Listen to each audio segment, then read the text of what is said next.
Hind, myself Priya, and today we start a topic that is called economics problems.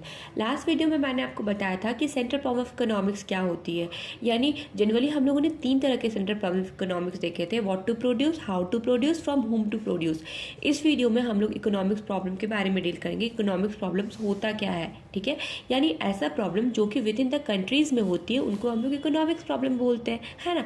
तो what was the reason behind it, यानी जब भी कोई problem होती है तो उसके पीछे कुछ ना कुछ तो रीज़न होता है ना।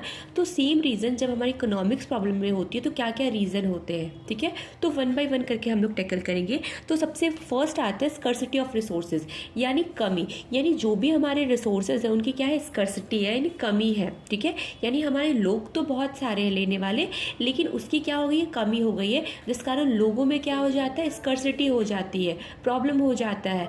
तो फर्स्ट आता है स्कर्सिटी ऑफ रिसोर्सेज, ठीक है। सेकेंड आता है अनलिमिटेड वांट्स। अनलिमिटेड वांट्स का मतलब यानी हमारी जो इच्छाएं जो है वो क्या है, हमारी जो वांट्स है वो कैसी है, अनलिमिटेड है। यानी हमें वो भी चाहिए वो भी चाहिए, है ना। तो हमारी वांट्स जो है वो ख़त्म नहीं होती है, बहुत सारी वांट्स है। तो इस कारण भी हमें प्रॉब्लम फेस करना पड़ता है, यानी इकोनॉमिक में इस टाइप की भी प्रॉब्लम्स आ जाते हैं। फिर थर्ड आता है हमारा ऑल्टरनेटिव यूज़, यानी बहुत सारे यूजेज़ है, यानी एक प्रोडक्ट के बहुत सारे यूजेज़ है। तो जिस कारण रिसोर्सेज क्या होती है, स्कर्सिटी हो जाती है, और फिर इकोनॉमिक्स में क्या हो जाता है, प्रॉब्लम हो जाता है। Come to the next point and that is called economics क्या होते हैं, यानी मीनिंग्स ऑफ इकोनॉमिक्स क्या बोलते हैं। The production of good and services and distribution among the different groups of people, that is called economics. That means जो productions होता है, यानी हमारे इकोनॉमिक में जो भी प्रोडक्शंस होते हैं, जो production of goods and services, यानी जो भी गुड्स एंड सर्विसेज का प्रोडक्शंस होता है, एंड डिस्ट्रीब्यूशंस होते हैं, यानी पूरे वे में डिस्ट्रीब्यूट्स होता है डिफरेंट ग्रुप ऑफ पीपल, यानी अलग अलग ग्रुप ऑफ पीपल में, उन्हीं को हम लोग क्या बोलते हैं, इकोनॉमिक्स बोलते हैं। जनरली आपसे एग्जामिनर पूछ देते हैं कि टाइप्स ऑफ इकोनॉमिक्स क्या होते हैं। तो 2 तरह के इकोनॉमिक्स होते हैं, एक हमारा माइक्रो इकोनॉमिक्स होता है, एक हमारा मैक्रो इकोनॉमिक्स होता है। माइक्रो इकोनॉमिक्स क्या कहते हैं ना, जो सिंगली डील करता है उनको माइक्रो इकोनॉमिक्स बोलते हैं, और macro economics as a whole के बारे में डील करता है, उसको हम लोग मैक्रो इकोनॉमिक्स बोलते हैं। कल करे सो आज कर, आज करे सो अब, पल में परलय होएगी, वीडियो लाइक करेगा। Now come to the next point and that is called positive economics as well as normative economics. Positive economics का अगर हम लोग डील करें तो positive economic is deal what the economic problem and how they actually solve.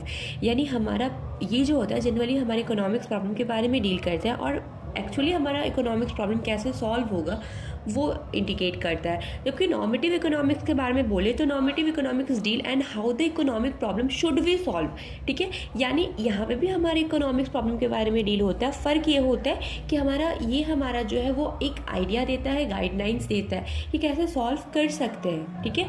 फ़र्क सिर्फ इतना आता है कि हमारा नॉर्मेटिव इकोनॉमिक में और पॉजिटिव इकोनॉमिक में हम लोग एक्चुअली प्रॉब्लम को सॉल्व करते हैं, जबकि नॉर्मेटिव इकोनॉमिक में हम लोग आइडिया लेते हैं, ठीक है।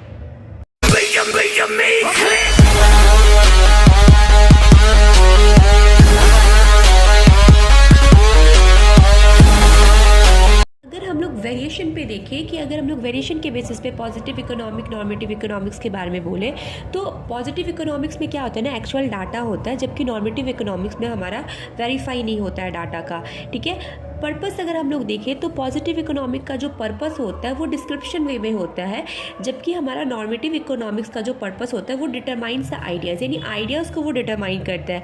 अगर हम लोग सजेशन के बारे में देखें तो पॉजिटिव इकोनॉमिक हमें सजेशन नहीं देता, ये हमें फैक्ट बताता है कि हाँ ये चीज़ है, ठीक है। जबकि नॉर्मेटिव इकोनॉमिक्स हमें सजेशन देती है, हमें आइडियाज़ देती है। अगर हम लोग वैल्यू ऑफ जजमेंट के बारे में बताएं तो पॉजिटिव इकोनॉमिक हमें कोई भी जजमेंट नहीं देती, जाहिर सी बात है ये हमें आइडियाज़ नहीं देती, हमें फैक्ट बताती है, ठीक है, इसलिए कोई जज नहीं करती। जबकि नॉर्मेटिव इकोनॉमिक्स क्या करती है, वो जजमेंट करती है, क्योंकि जाहिर सी बात है वो हमें सजेशन देती है, ठीक है।